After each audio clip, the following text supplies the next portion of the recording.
Hello everyone, আসসালামু আলাইকুম। আমরা আগের যে ক্লাসটিতে দেখেছিলাম পার্ট 1-এর বলের ভ্রামক এবং যুগল রিলেটেড যে ভিডিওটা দিয়েছিলাম, তো সেই ভিডিওর পার্ট 2 আকারে আজকে আমরা যুগল বিষয়টা নিয়ে আলোচনা করব।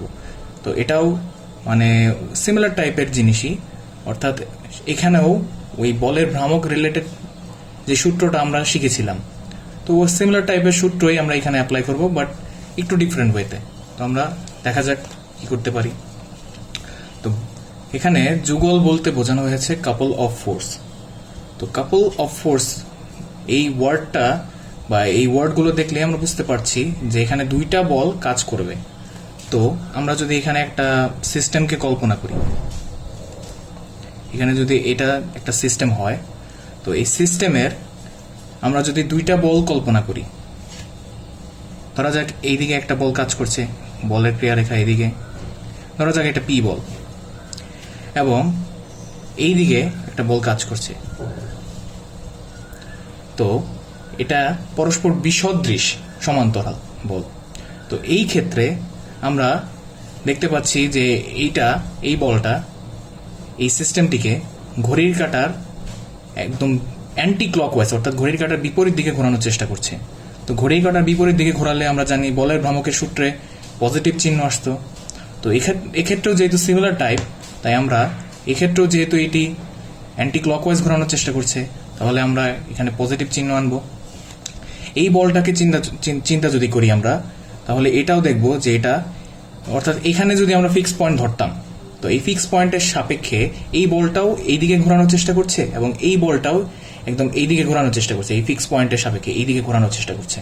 তো দুটোই আসলে অ্যান্টি ক্লকওয়াইজ ঘোরানোর চেষ্টা করছে। তো আমরা এই ক্ষেত্রে যদি আমরা কাপল অফ ফোর্স অর্থাৎ যুগলকে হিসাব করি, তো এই ক্ষেত্রে ধরা যাক এই বলটাও সেম। এখানে কাপল অফ ফোর্স বলা হয়েছে, ঠিক আছে, কিন্তু এই যে কাপল অর্থাৎ দুটো বল, এই দুটো বলই সেম হতে হবে।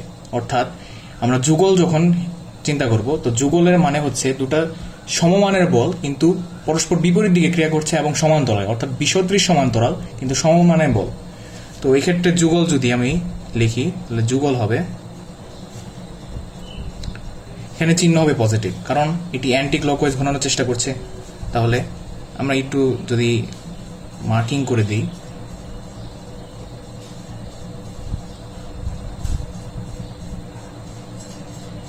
এখানে অ্যান্টি ক্লকওয়াইজ ঘোরানোর চেষ্টা করছে, তাহলে চিহ্ন হবে পজিটিভ। তাহলে যুগলের চিহ্ন হবে পজিটিভ। তো যুগলের চিহ্ন যদি পজিটিভ হয়, তাহলে আমরা এখানে চিহ্ন পজিটিভ তো দেওয়ার কোনো বিষয় না। যদি আমরা নেগেটিভ চিহ্ন পেতাম, তাহলে এখানে নেগেটিভ চিহ্ন দিতাম। তো পজিটিভ চিহ্ন, তো কিছু না দিলেও বোঝা যায় যে এখানে পজিটিভ চিহ্ন আছে। তো আমরা এখানে যুগল লিখব।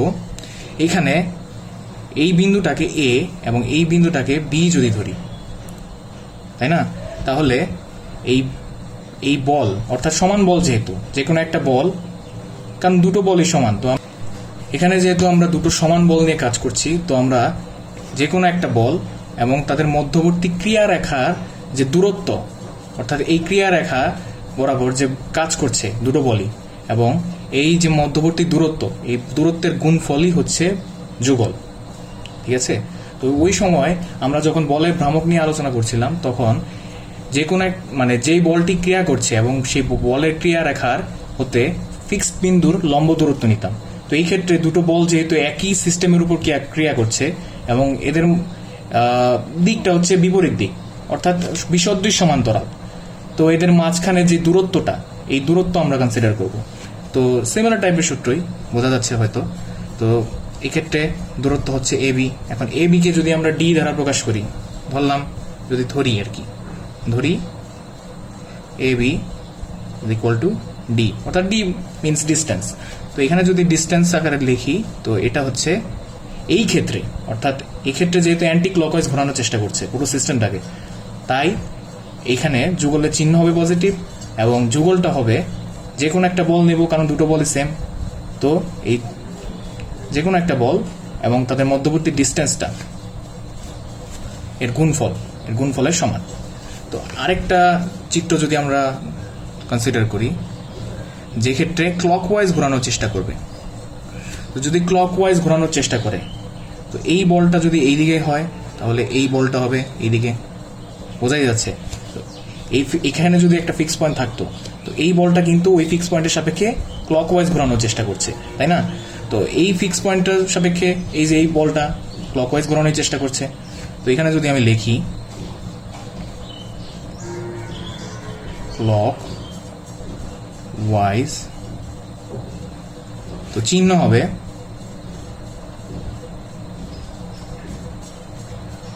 নেগেটিভ। একইভাবে এখানে এ বিন্দু, বি বিন্দু, যদি আমরা ওই পি পি চিন্তা করি, অর্থাৎ বল তো সেম হবে, তো সেম মানের যে কোনো বল, এদের মধ্যবর্তী ডিস্টেন্স, তো ডিস্টেন্সকে আমরা ডি দ্বারা প্রকাশ করেছিলাম। তো এই ক্ষেত্রে যুগল হবে, যুগল সমান হবে, তো এখন কি চিহ্ন হবে নেগেটিভ। কারণ কি, এই দুটো বলই পুরো সিস্টেমটাকে ক্লকওয়াইজ ঘোরানোর চেষ্টা করছে। দুটো বল সেম কিন্তু ক্লকওয়াইজ ঘোরানোর চেষ্টা করছে, অর্থাৎ এই কারণেই আমরা নেগেটিভ চিহ্ন দেব, এবং নেগেটিভ চিহ্ন দেওয়ার পর যে কোনো একটা বল তাদের মধ্যবর্তী ডিস্টেন্স, এটাই হচ্ছে যুগল। তো যুগল রিলেটেড যে ম্যাথগুলো আমরা করতে পারি, অর্থাৎ আমরা এইচএসসি লেভেলে যেগুলো প্রমাণ টাইপের ম্যাথ ছিল, অর্থাৎ সদৃশ সমান্তরাল বল নিয়ে কিছু প্রমাণ টাইপের ম্যাথ ছিল, তাই না? তো এক্ষেত্রে আমরা যদি দেখি যে এই যুগলের মাধ্যমে আমরা ওই টাইপের ম্যাথগুলো, অর্থাৎ প্রমাণ টাইপের ম্যাথগুলো সহজেই করে ফেলতে পারি। কিন্তু আমরা এইচএসসিতে এই ওয়েতে আমরা ওই সকল ম্যাথগুলো করতে পারবো না। আমরা যখন অ্যাডমিশনে যাব, তখন অ্যাডমিশনের সময় আমরা খুব সহজেই, অর্থাৎ সেখানে তো কম জায়গা পাওয়া যায়, তাই না? তো কম জায়গার মধ্যে আমরা কিভাবে সহজে করতে পারি, এটারই একটা ওয়ে হচ্ছে এই কাপল অফ ফোর্স বা যুগলের মাধ্যমে ওই সকল ম্যাথগুলো, প্রমাণ টাইপের ম্যাথগুলো আমরা করে ফেলতে পারবো। তো আমরা সেই ম্যাথগুলো করার জন্য একটা স্পেসিফিক একটা জিনিস আমাদের মাথায় রাখতে হবে, সেটা হচ্ছে যে বলের যুগলের সমষ্টি লব্ধির যুগলের সমান। এইটুকু ধরেই আমরা পুরো ম্যাথটা করব, যে কোনো ম্যাথ, তাই না? আমি যদি লিখি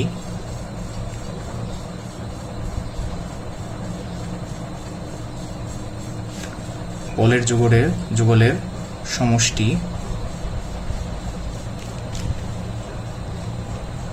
লব্ধির, অর্থাৎ লব্ধি বলের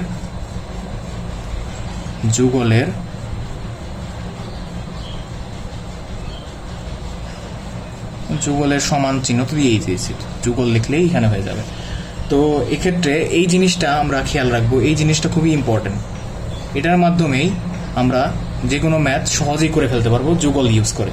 তো আমরা একটা ম্যাথ দেখি। তো প্রথম ম্যাথ যদি আমরা দেখি, এই ম্যাথের ক্ষেত্রে আমরা দেখতে পাবো যে বলা হয়েছে পি ও কিউ, এক্ষেত্রে বলা হয়েছে পি কিউ এর থেকে বড়, অর্থাৎ পি বলটি কিউ এর থেকে বড়। এই পি এবং কিউ দুটি সদৃশ সমান্তরাল বল কোনো কঠিন বস্তুর উপর, অর্থাৎ কোনো একটা সিস্টেমের উপর এ এবং বি বিন্দুতে ক্রিয়ারত, অর্থাৎ একটা আমরা দণ্ড সদৃশ সিস্টেম আঁকিয়ে নেব। তো ওইখানে এ এবং বি বিন্দুতে এই দুটি বল ক্রিয়ারত। তো বল দ্বয় স্থান বিনিময় করলে লব্ধি বল এ বি বরাবর ডি দূরত্বে সরে যায়। আমাদের দেখাতে বলেছে D is equal to P minus Q divided by P plus Q into A B. তো এই ম্যাথটা আমরা যখন করব, তো আমাদের চিত্র আঁকাই নিতে হবে। তো চিত্র যদি আমরা আঁকাই, আমরা সিস্টেম কল্পনা করব, তাই না? তো আমাদের প্রথম ক্ষেত্রে কি ছিল, আমরা যদি এখানে বলা হয়েছে সদৃশ সমান্তরাল বল, অর্থাৎ এক্ষেত্রে দিক একই দিকে হবে এবং সমান্তরাল। তো একই দিকে যদি আমরা কল্পনা করি, এই দিক বরাবর যদি চিন্তা করি, যদি এটা পি বল ধরি, এটা কিউ বল, যেহেতু প্রশ্ন অনুযায়ী সেটাই বলা হয়েছে, এবং পি বলটা যেহেতু বড়, তো লব্ধি অবশ্যই পি এর কাছাকাছি থাকবে। তো এটাকে যদি আমরা লব্ধি বল হিসেবে কনসিডার করি, সদৃশ সমান্তরাল বল, এই কারণে লব্ধি এই দিকেই হবে, এই দুটি বলে মাঝখানে হবে এবং পি এর খুব কাছাকাছি। আমরা জানি যে দুটা বল যখন একটা সিস্টেমের উপর ক্রিয়া করে, তখন তাদের লব্ধির মান সেই বড় বলের কাছাকাছি অবস্থান করে। তো এই ক্ষেত্রে যদি লব্ধি বলকে আর হিসেবে আমরা লিখি, তাহলে আর বলটি পি বলের খুব কাছাকাছি থাকবে। তো এখন পরবর্তী ক্ষেত্রে যেটা বলা হয়েছে, এদের স্থান বিনিময় করা হলে, আমরা যদি স্থান বিনিময় করি, এর নিচেই যদি আমরা সিমিলার টাইপের চিত্র আঁকাই স্থান বিনিময় করে, তো এখনো আমরা এভাবেই চিত্রটা আঁকাবো। তো এই ক্ষেত্রে পি হবে কিউ এর জায়গায়, কিউ হবে পি এর জায়গায়। তো এই ক্ষেত্রে এখানে হবে কিউ, এখানে হবে পি। তো লব্ধি যেহেতু আমরা বলেছিলাম যে বড় বলে কাছাকাছি, তো বড় বল কোনটি? প্রশ্ন অনুযায়ী বড় বল হচ্ছে পি। তো পি যেখানে থাকবে লব্ধি বল সেই দিকে বরাবর, মানে সেইখানেই কাছাকাছি থাকবে আর কি। তো এটা যদি আমরা লব্ধি বল লিখি, তো লব্ধি বলের এখানে কিন্তু স্মরণ ঘটেছে। আমরা যদি এই ঠিক এই কারণেই কিন্তু আমরা প্রথম চিত্রের ঠিক নিচেই দ্বিতীয় চিত্রটি আঁকিয়েছি।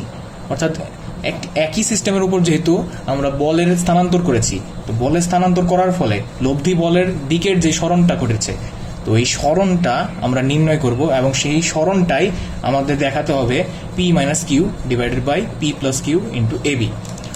তো আমরা যদি এখানে এই বরাবর একটু দাগ দিই,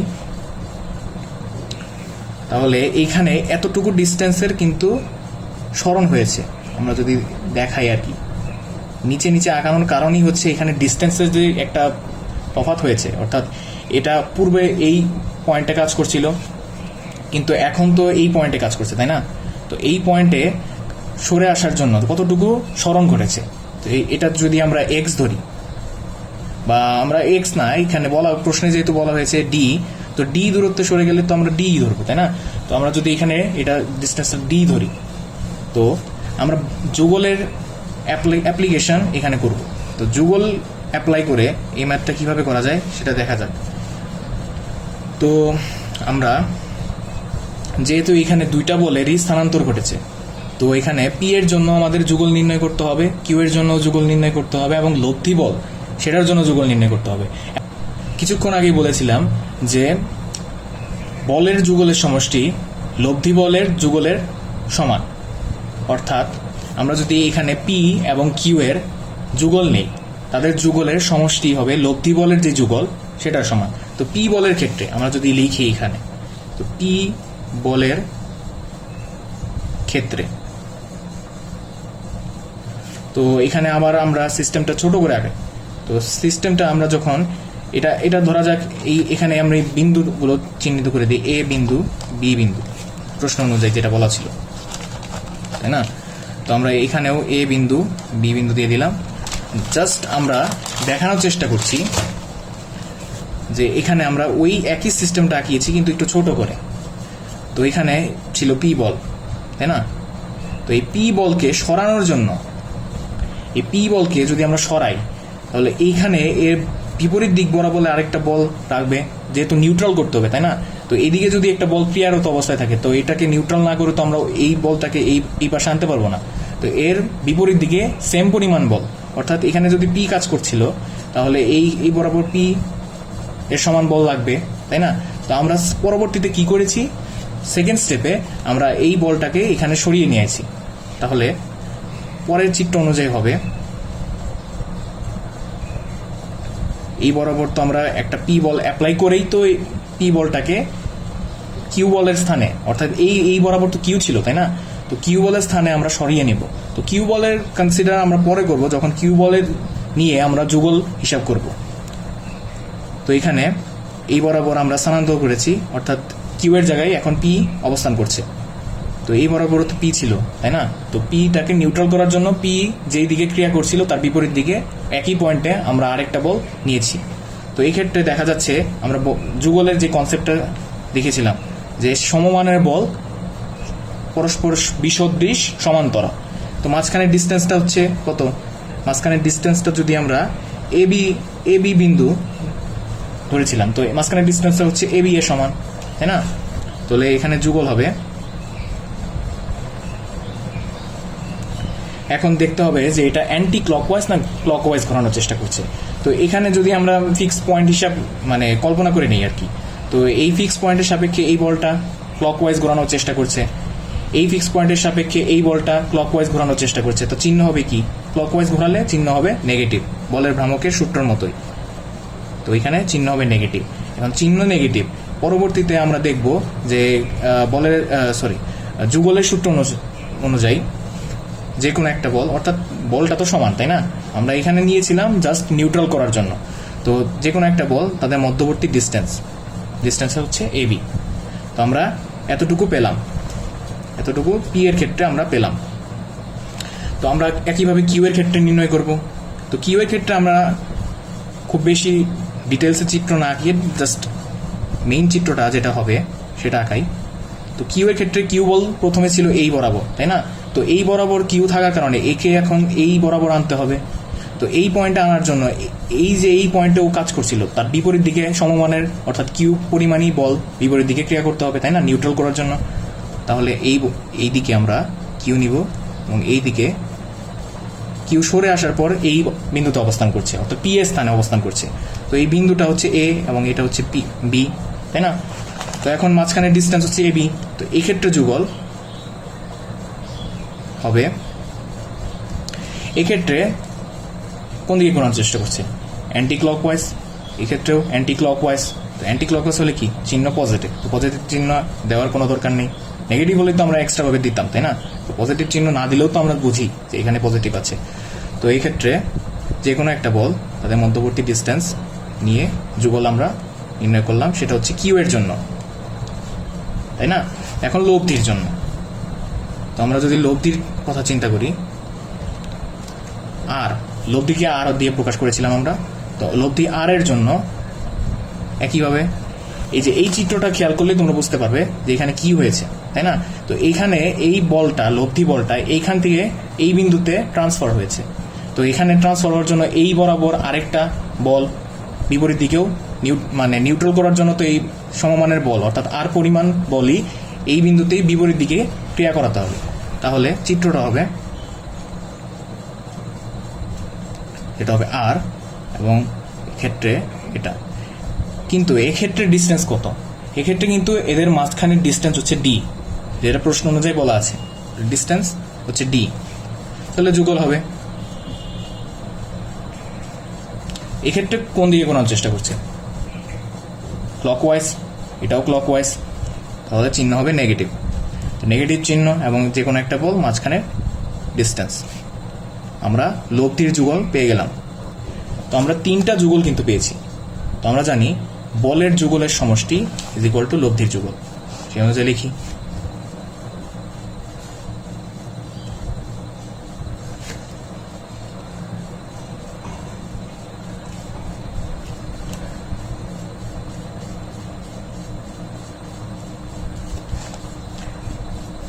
তো এরপর আমরা যদি নেগেটিভ চিহ্নটা কমন নিয়ে উভয় পাশে বাদ দিয়ে দিই তো এবং এ বি সহ কমন নেই, তাই না? তো আমরা একসাথে করে দিলাম। পি মাইনাস কিউ হবে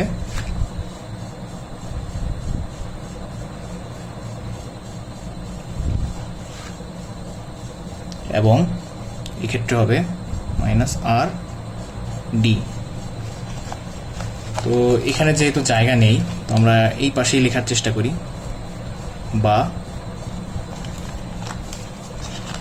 এখানে থাকবে A B into P minus Q is equal to R. এখন আর মানে কি? লব্ধি মান। তো বল প্রথমে কি ছিল? পি এবং কিউ দুইটা একই দিকে ক্রিয়া করছে, তাহলে এদের লব্ধির মান কি হবে? R is equal to P plus Q. তো প্রশ্নে যেভাবে প্রমাণ চেয়েছে তো সেইভাবে প্রমাণ করার জন্য আমরা এখানে পি প্লাস কিউ নিয়েছিলাম। তো প্রশ্নে যদি এখানে আর দ্বারাই প্রকাশ করে দিত তাহলে আমরা আরই নিতাম। যেহেতু প্রশ্নের প্রয়োজন অনুযায়ী আমরা এখানে আর এর মান বসাবো। তো আর এর মান এখানে যেহেতু এখানে আর ছিল তো আর এর মান বসালে কি হয়? পি প্লাস কিউ ইন্টু ছিল ডি, তাই না? তো আমাদের ডি কে বাম পাশে আনতে হবে। তো ডি কে যদি বাম পাশে আনি তাহলে আমাদের প্রমাণ অনুযায়ী এসে যাবে হচ্ছে P minus Q divided by P plus Q into A B. এটাই হচ্ছে অ্যান্সার, তাই না? তো এইভাবে আমরা বলের ভ্রামক না, এটা হচ্ছে যুগলকে অ্যাপ্লাই করে আমরা এই ধরনের প্রমাণ রিলেটেড ম্যাথগুলো সহজেই করে ফেলতে পারবো। এগুলো কিন্তু এইচএসসিতেও খুব বেশি আসে, স্পেশালি স্থিতিবিদ্যা চ্যাপ্টারের এগুলো মানে খুব বেশি আসে আর কি, প্রমাণ রিলেটেড ম্যাথগুলো। তো এই এইচএসসিতে আমরা এটা ইউজ করতে না পারলেও আমরা অ্যাডমিশনে গিয়ে এটাকে ভালোভাবে ইউজ করব। তো পরের ম্যাথ যদি আমরা দেখি, পরের ম্যাথে বলা হয়েছে পি এবং কিউ দুটি সমান্তরাল ও সদৃশ বল। পি বলের ক্রিয়া রেখাকে এর সমান্তরাল বরাবর কিউ বলের দিকে এক্স দূরত্বে সরানো হলে এদের লব্ধি ডি দূরত্বে সরে যায়। প্রমাণ করো যে D is equal to P into X divided by P plus Q.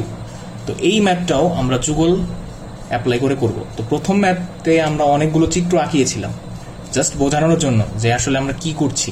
তো একটা বলকে নিউট্রাল করার জন্য আমরা এর বিপরীত দিক বরাবর সমমানের বল অ্যাপ্লাই করে পরবর্তীতে যুগল নিয়েছিলাম। তো এই জিনিসটা হয়তোবা এখন তোমরা বুঝতে পারছো। তো ওই রিলেটেড চিত্রগুলো আমরা এখন আর আঁকাবো না, যেহেতু আমাদের জায়গা খুব কম। তো আমরা জাস্ট মেইন চিত্রটা আঁকাবো। তো এখানে বলা হয়েছে পি এবং কিউ দুইটা সমান্তরাল সদৃশ বল। তো সমান্তরাল সদৃশ বল যেহেতু একই দিকে ক্রিয়া করছে পি এবং কিউ, তো আমরা এখানে জানি না যে কোন বলটা আসলে বড়। তো আমরা একটা ধরে নেব আমরা পি বলটাই বড়। তো একইভাবে আমরা একটা সিস্টেম কল্পনা করব। তো সিস্টেম যদি কল্পনা করি, তো এখানে এ বিন্দু ধরলাম, এখানে বি বিন্দু ধরলাম। তো দুইটাই যেহেতু সদৃশ এবং সমান্তরাল, তো এই বরাবর যদি আমরা একটা বল নেই পি, তো এটাকেও এই বরাবরই নিতে হবে পি এবং কিউ।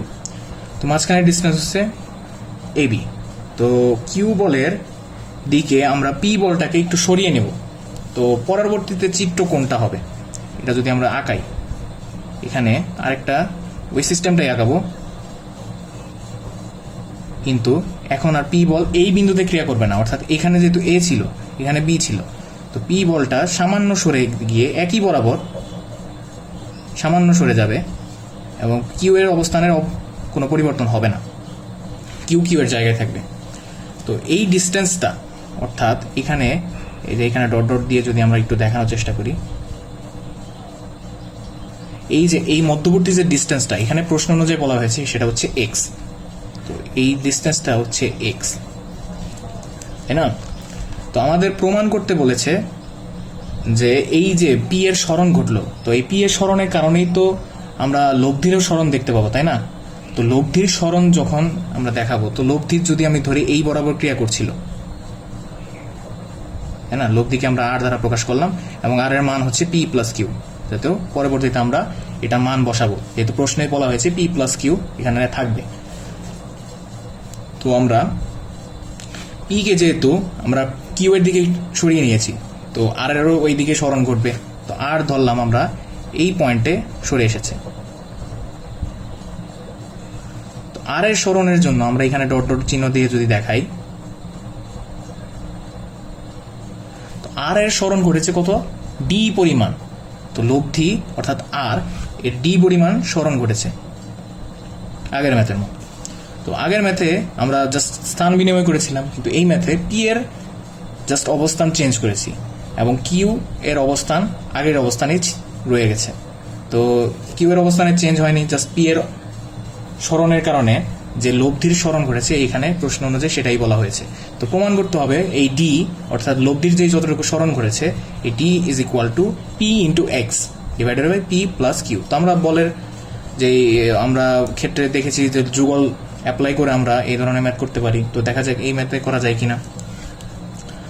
তো আমরা জানি যে এখানে কিউ ফিক্সড, অর্থাৎ কিউ এর অবস্থানে কোনো চেঞ্জ হয়নি। তো কিউ এর আমরা যুগল নিব না, কারণ কিউ এর অবস্থান চেঞ্জ করলেই তো আমরা যুগল পেতাম, তাই না?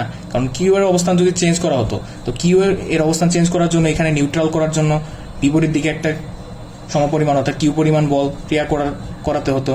তো পরবর্তীতে যে অবস্থানে হতো, ধরা যাক এই অবস্থানে হতো, তো এইখানে তখন কিউ এই বরাবর ক্রিয়া করতো। তো এই বরাবর যে নিউট্রাল করার জন্য যে বল কিউ এবং এখানে যে কিউ বলটা ক্রিয়া করতো, এই দুটোর যুগল আমরা নিতাম। কিন্তু এই ক্ষেত্রে যেহেতু কিউ এর অবস্থানে কোনো পরিবর্তন হয়নি, তো আমরা কিউ এর যুগল নিব না। আমরা যেই বলের অবস্থানের পরিবর্তন হয়েছে সেই সকল বলের যুগল নিয়ে কাজ করব। তো পি এর ক্ষেত্রে চিত্র যদি একটু সামান্য আঁকাই, তো পি এর ক্ষেত্রে আমরা দেখব যে প্রথমে এই অবস্থানে ছিল, পরবর্তীতে সরে গিয়ে এই অবস্থানে আসছে, তাই না? তো এখানে সরণের জন্য আমরা জানতাম যে এই বরাবর একটা নিউট্রাল করার জন্য আর একটা বল ক্রিয়া করাতে হবে, অর্থাৎ এই যে এই বরাবর, তাই না? এখানে এ বিন্দু বি বিন্দু, তো আমরা এ বি ধরেছিলাম। তো এখানে সরণ ঘটেছে সামান্য, জাস্ট পি এর ক্ষেত্রে চিন্তা করছি আমরা। তো পি এর ক্রিয়া রেখায় এ বিন্দুর বরাবর ছিল, তো আমরা সামান্য সরে গেছে, অর্থাৎ এক্স পরিমাণ সরে গেছে, এই ডিস্টেন্সটা হচ্ছে এক্স। তো সরে গিয়ে এই অবস্থানে আসছে, আমরা জানি না কোন অবস্থানে, সেটা আমার দরকারও নাই। তো এক্ষেত্রে যুগল হবে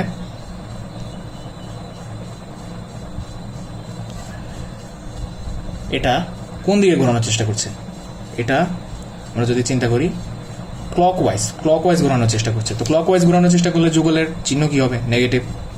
তো যে কোনো একটা বল মাঝখানের ডিস্টেন্স সেটা হচ্ছে এক্স। তো আমরা এখন আর এর যুগল নিয়ে চিন্তা করবো, অর্থাৎ লব্ধির যুগল। তো আর এর যুগল যদি চিন্তা করি, আর এর ক্ষেত্রেও সেম জিনিস।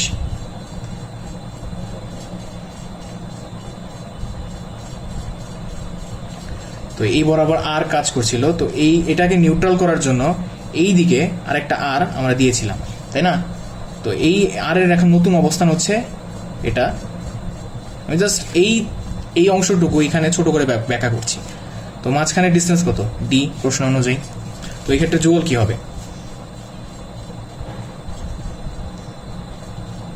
যখন আমরা এই যে আর এর যে ক্রিয়া রেখা এর বিপরীত দিকে সমপরিমাণ বল আমরা দিয়ে দিই, তো তখন এই বলটা নাই হয়ে যায়, অর্থাৎ এখানে কোনো বল কাজ করে না। তখন আমরা বলের সরণ ঘটানোর পর যেই অবস্থানে বলটি রয়েছে সেটা নিয়ে কাজ করব। তো এখানে যদি আমরা বলটাকে কনসিডার না করি, তো এই পুরো সিস্টেমটাকে এটি কোন দিকে ঘোরানোর চেষ্টা করছে? ক্লকওয়াইজ। তো ক্লকওয়াইজ ঘোরানোর চেষ্টা করলে চিহ্ন হবে নেগেটিভ, এবং আমরা জানি যুগলের সূত্র অনুযায়ী যে কোনো একটা বল তাদের মধ্যবর্তী ডিস্টেন্স, তাই না? তো আমাদের যেই কথাটা ছিল যে বলের যুগলের সমষ্টি লব্ধির যুগলের সমান হবে। তো বলের যুগলের সমষ্টি আমরা নেই, যেহেতু জাস্ট পি এর যুগল নিয়ে আমরা কাজ করি, তো জাস্ট পি এরটাই আমরা এখানে লিখবো।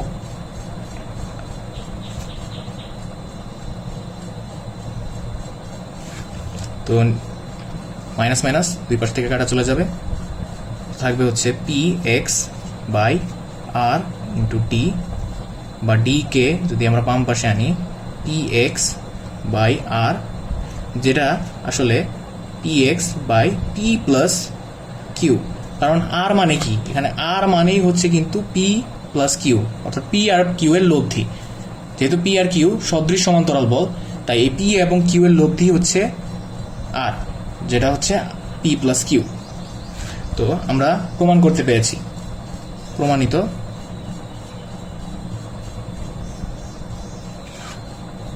তো আরেকটা ম্যাথ যদি আমরা দেখি, এখানে বলা হয়েছে 16 নিউটন এবং 11 নিউটন বিসদৃশ সমান্তরাল বলদ্বয় 5 মিটার দূরত্বে অবস্থিত। ওকে, যদি পরবর্তীতে বলদ্বয় 18 নিউটন এবং 13 নিউটন হয়, তাহলে লব্ধি বলের সরণ কতটুকু হবে? এটা খুলনা ইউনিভার্সিটিতে 19-20 সেশনে আসা। তো এই ধরনের ম্যাথ তুমি এই ম্যাথটাকে আরেকটা ম্যাথের সাথে রিলেট করতে পারবা। সেখানে হয়তোবা বলা থাকতে পারে যে পি এবং কিউ দুটা বিসদৃশ সমান্তরাল বল একটা সিস্টেমের উপর ক্রিয়া করছে, এবং তাদের মাঝখানে ডিস্টেন্স হচ্ছে এ বি, বা যে কোনো একটা ডিস্টেন্স যদি ধরে নাও ডি অথবা এক্স, যে কোনো কিছু। তো ওইখানে দেখবা যে একটা নির্দিষ্ট পরিমাণ বল উভয় বলের সাথে যুক্ত করা হয়েছে। এখানে দেখবা যে হয়তোবা একটার সাথে যোগ করা হয়েছে, আরেকটার সাথে বিয়োগ করা হয়েছে, এরকম দেখতে পারো। তো এই রিলেটেড একটা ম্যাথ তুমি দেখতে পাবা, অর্থাৎ প্রমাণ টাইপের ম্যাথ দুটা। তো এক্ষেত্রে জাস্ট মান দিয়ে ম্যাথটাকে সাজানো হয়েছে এবং সরণের মানটুকু নির্ণয় করার কথা বলা হয়েছে। তো তখন একটা প্রমাণ টাইপের ম্যাথ পাবা। তো এই ক্ষেত্রে ওই প্রমাণ টাইপের ম্যাথই জাস্ট মান দিয়ে এখানে দিয়ে দেওয়া হয়েছে। তো আমরা যদি করলেই বুঝতে পারবা। তো এখানে চিত্র আমরা আঁকিয়ে নেব। তো একটা সিস্টেম আমরা কল্পনা করেছি। তো বিসদৃশ সমান্তরাল বল, আমরা এটাকে যদি এই বরাবর ক্রিয়া করাই 16 নিউটন, তাহলে এটাকে এই বরাবর ক্রিয়া করাতে হবে 11 নিউটন, তাই না? বিসদৃশ সমান্তরাল বল। তো বিসদৃশ সমান্তরাল বল মাঝখানে ডিস্টেন্স হচ্ছে 5 মিটার। তো এখন বলা হয়েছে যদি পরবর্তীতে বলদ্বয় 18 নিউটন এবং 13 নিউটন হয়, আমরা পরবর্তী চিত্র আঁকাই। অর্থাৎ বলের এখানে অবস্থান চেঞ্জ করে নিই, জাস্ট বলের মানটুকু চেঞ্জ করেছে। তো আমরা বলের মান চেঞ্জ করার পর দেখি কি হয়। এখানে 18 নিউটন আর এখানে 11 নিউটন, তাই না? সরি, 11 নিউটন, 13 নিউটন হবে। 11 নিউটন নয়, 13 নিউটন হবে, কারণ পরবর্তী ক্ষেত্রে তো 13 নিউটন ইউজ করা হয়েছে 11 নিউটনের জায়গায়। তো আমরা এখানে একটা জিনিস খেয়াল করতে পারি যে আগে ছিল এই 18 নিউটনের জায়গায় আগে ছিল 16 নিউটন এবং 13 নিউটনের জায়গায় আগে ছিল 11 নিউটন। তো তাদের মধ্যে পার্থক্য কতটুকু হয়েছে? 16-র সাথে 2 যোগ করলেই 18 হয়, 11-র সাথে 2 যোগ করলেই 13 হয়, তাই না? তো তুমি একটা জিনিস খেয়াল করতে পারো যে এই জিনিসটাকে যদি আমরা 13কে 11 প্লাস 2 এইভাবে লিখি এবং 18কে 16 প্লাস 2 এইভাবে লিখি, কিছু কি ধরতে পারছো? ধরতে পারবা। তো আমরা যদি পরের চিত্রটা আঁকাই তখনই ধরতে পারবো। তো সিস্টেম ওইটাই, পয়েন্ট আমরা যদি পয়েন্টগুলোর নাম দিয়ে দিই তাহলে হয়তো বুঝতে সুবিধা হবে যে আমরা সিস্টেম ওইটাই আঁকাচ্ছি এবং ওই পয়েন্টগুলো নিয়েই কাজ করছি। তো এখানে এ এবং বি, ওকে। তো তুমি কি করেছে, তুমি এখানে 16-র সাথে 2 যোগ করেছো, তাহলেই তো 18 হয়েছে, তাই না? তো এই বরাবর তুমি আরও 2 যোগ করেছো, তাই 11 থেকে 13 হয়েছে।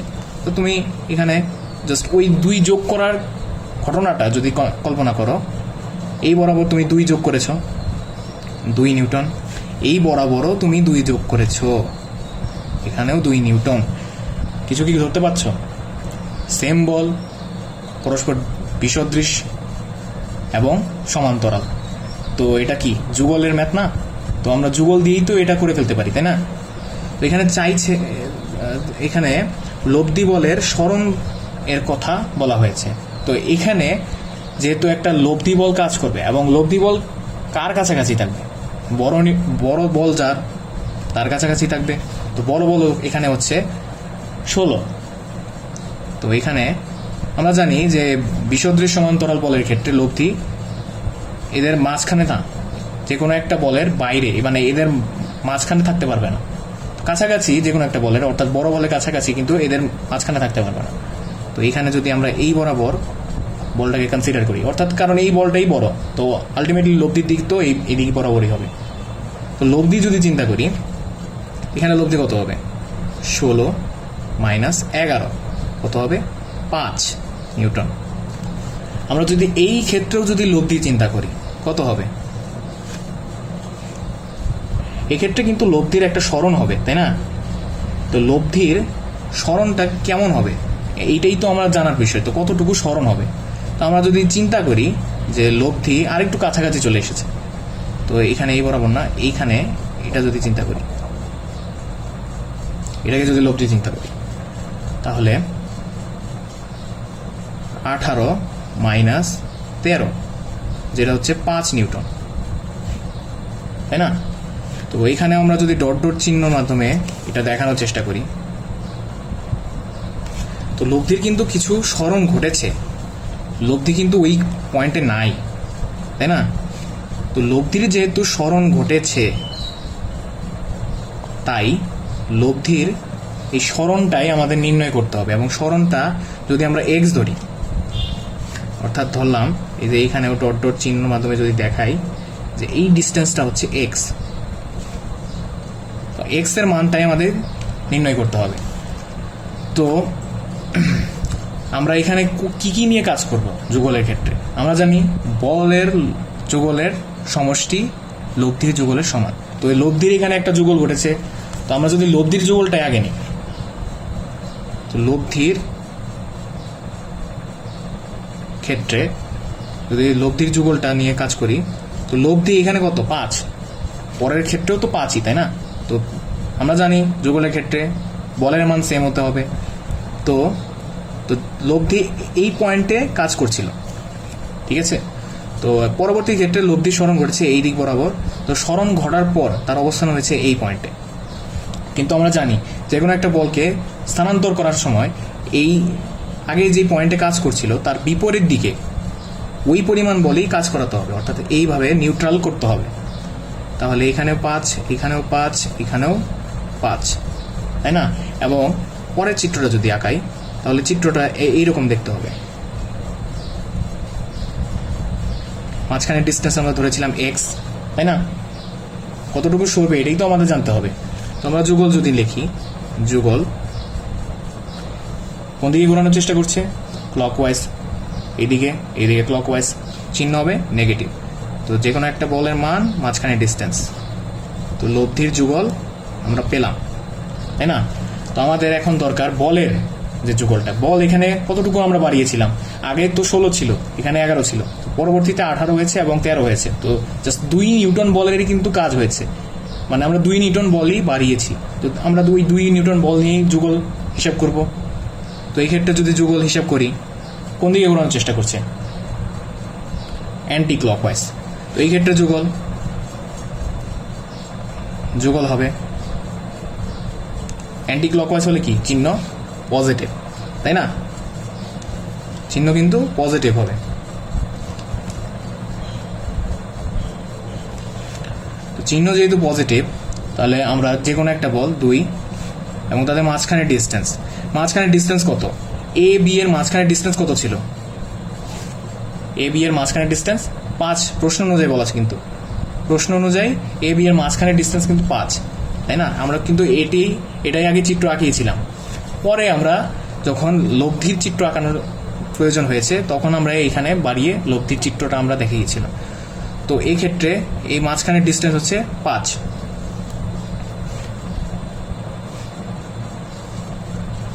তো 5 যেহেতু, তাহলে আমরা এখানে কি জানি? বলের যুগলের সমষ্টি লব্ধির যুগলের সমান। লিখি আমরা, বলের যুগল বলতে কি? এতটুকু 10, তাই না? লব্ধির যুগল -5x, তাই না? তো এখন আমরা যদি x এর মান লিখি, তাহলে আসবে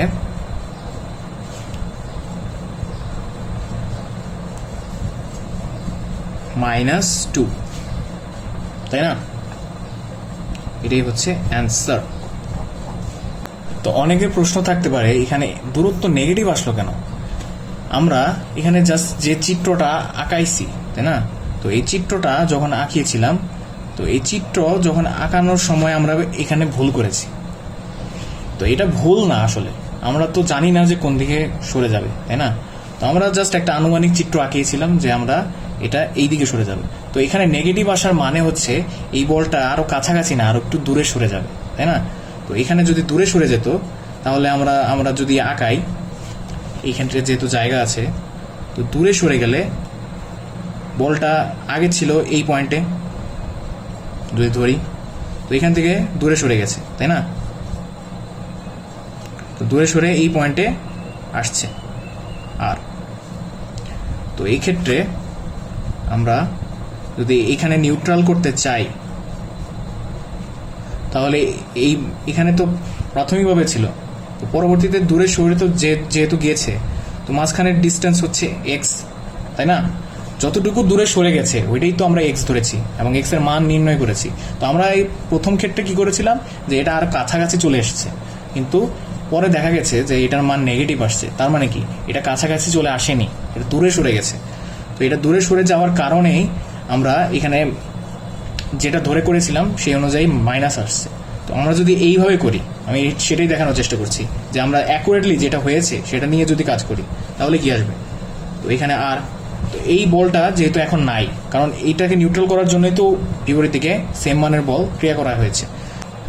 তো এই ক্ষেত্রে যেহেতু বলটাকে নিউট্রাল করা হয়েছে, তো আমরা দেখতে পারবো যে এই সিস্টেমটাকে, এই দুটা বল অ্যান্টি ক্লকওয়াইজ ঘোরানোর চেষ্টা করছে, অ্যান্টি ক্লকওয়াইজ, তাই না? অর্থাৎ এই দিকে ঘোরানোর চেষ্টা করছে। তো অ্যান্টি ক্লকওয়াইজ হলে তো আমাদের যে আমরা নির্ণয় করেছিলাম যুগল, তো যুগলের চিহ্ন কি হবে? পজিটিভ, তাই না? তো এখানে যেহেতু আমরা চিহ্ন নেগেটিভ আসছে, কারণ কি, আমরা ধরেছিলাম এটি আরো কাছাকাছি চলে আসছে। কাছাকাছি আসার কারণে আমাদের প্রাথমিকভাবে বলটা ছিল, আমরা ধরে নিয়েছিলাম এইখানে, তো কাছাকাছি চলে আসার কারণে এটা ডান দিকে সরে গেছে। তো ডান দিকে যেহেতু সরে গিয়েছিল, আমরা এই বরাবর একটা নিউট্রাল করার জন্য বল দিয়েছিলাম, এবং এখানে পরবর্তীতে বল থাকার কারণে এই বলটাকে কনসিডার না করে আমরা পুরো সিস্টেমটাকে তখন দেখতে পাচ্ছিলাম যে এটা ক্লকওয়াইজ ঘোরানোর চেষ্টা করছে। অর্থাৎ ক্লকওয়াইজ যদি ঘোরানোর চেষ্টা করে, তখন তো আমরা নেগেটিভ চিহ্ন বিবেচনা করি। তো আমরা যেভাবে ধরে ম্যাথ করেছি, তো মান আমাদের সেমই আসছে, কিন্তু চিহ্নটা একটু ডিফারেন্ট হয়েছে। এটার কারণ হচ্ছে আমাদের যখন আমরা ধরে নিয়েছিলাম যে লব্ধি বলটা কাছাকাছি চলে আসছে, তো এটা হয় নাই। এটা না হওয়ার কারণে আমাদের চিহ্নগত একটু ডিফারেন্স দেখা গেছে, কিন্তু অ্যান্সার হচ্ছে 2 মিটার, তাই না? মিটার হিসেবে অ্যান্সার চেয়েছিল, তো প্রশ্নে দেখবা এটা যেহেতু একটা ভার্সিটিতে এসেছিল, তো এই ভার্সিটিতে অপশন আকারে 2 ছিল, তো অ্যান্সার এখানে হচ্ছে 2। আমি তোমাকে যে অ্যাকুরেট চিত্র সেটা দেখানোর চেষ্টা করেছি, যে এখানে এই বলটা যেহেতু নিউট্রাল করার জন্য এই বরাবর একটা বল দেওয়া হয়েছে, তো এই বলটা এখন নাই, অর্থাৎ এইখানে যে প্রাথমিকভাবে যে এই আরটা ছিল, আর তথা লব্ধি, তাই না? তো লব্ধি এখানে আর বলতে কি 5, তো এটা তো এই বরাবর ক্রিয়া করছিল, তাই না? তো এখান থেকে আরো দূরত্বে সরে যাবে, অর্থাৎ বাম দিকে সরে যাবে। তো বাম দিকে সরে গেলে যে চিত্রটা হতো সেই চিত্রটা আঁকিয়েছি, এবং সেই অনুযায়ী যদি আমরা নিতাম তাহলে এটা কোন দিকে ঘোরানোর চেষ্টা করতো? এইদিকে ক্লকওয়াইজ, না সরি অ্যান্টি ক্লকওয়াইজ। তো অ্যান্টি ক্লকওয়াইজ ঘোরানোর চেষ্টা করলে চিহ্ন কি হয়? পজিটিভ। তো পজিটিভ চিহ্ন যদি নিতাম, তো পজিটিভ চিহ্ন নিলে এখানে পজিটিভ চিহ্ন আসতো, তো এটা তো পজিটিভ, তাই না? তো এইটা পজিটিভ যদি হয় তাহলে এখানে নেগেটিভ চিহ্ন আসবে না। তো এখানে যেহেতু আমরা প্রাথমিকভাবে ধরে নিয়েছিলাম, এখন যেটা ইচ্ছা আমরা ধরতে পারি, তো পরবর্তীতে মান অনুযায়ী আমরা সঠিক অ্যান্সারটা পেয়ে যাব, কারণ আমরা দেখলাম যে আমরা যেটা ধরে নিয়েছিলাম তো সেটা যেহেতু সঠিক না, তো আমরা মানও সেখানে মান হয়তো বা সেমই পাচ্ছি, কিন্তু নেগেটিভ চিহ্ন আসার কারণে আমরা বুঝতে পারছি যে আমরা যেই দিক বরাবর ধরেছি, অর্থাৎ যে দিক বরাবর স্মরণ ঘটেছে এটা ধরে নিয়েছিলাম, সেই দিক বরাবর স্মরণ হয়নি, উল্টো দিকে স্মরণ হয়েছে। তো উল্টো দিকে স্মরণ হলেও কি হতো সেটাও আমি দেখিয়ে দিলাম, যার কারণে এটা কনফিউশনের কোনো ব্যাপার থাকলো না। তো আমরাও যখন যুগল নিয়ে আমরা কাজ করব এই ধরনের ম্যাথের ক্ষেত্রে, তো আমরা যে কোনো ইচ্ছা ধরে নিতে পারি, যেদিকে বরাবর স্মরণ আমরা ধরে নিতে পারি, এটা তো আমরা জানি না, তাই না? তো এটা ধরে নিব, এবং ধরে নেওয়ার পর আমরা যে মানটা পাবো, তো মান দেখলেই আমরা বুঝতে পারবো, অর্থাৎ পজিটিভ যদি পাই তাহলে অবশ্যই আমাদের ম্যাথ হয়েছে, এবং ম্যাথ যেটা ধরে নিয়েছিলাম সেই অনুযায়ী ম্যাথটা হয়েছে, অর্থাৎ ওই দিকেই স্মরণ ঘটেছে। কিন্তু যেহেতু আমরা নেগেটিভ চিহ্ন পেয়েছি, তো আমরা বুঝতে পেরেছি যে আমরা যেই দিক বরাবর স্মরণ ধরে নিয়েছিলাম সেই দিক বরাবর স্মরণ ঘটেনি, বিপরীত মানে অর্থাৎ বাম দিক বরাবর স্মরণ ঘটেছে। তো আজ এই পর্যন্তই, তোমরা ভালো থাকো। এবং আমাদের আজকের এই টপিকটা ছিল যুগল রিলেটেড। তো আমরা বলের ভ্রামক এবং যুগল এই দুটো টপিক নিয়ে দুটো পার্ট আকারে ভিডিও দিয়েছি। তো আজকে এই ভিডিওর মাধ্যমে এই টপিকের একটা অবসান হচ্ছে। তো পরবর্তীতে অন্য একটা টপিক নিয়ে আলোচনা করব। ততদিন পর্যন্ত ভালো থাকো সবাই। আসসালামু আলাইকুম।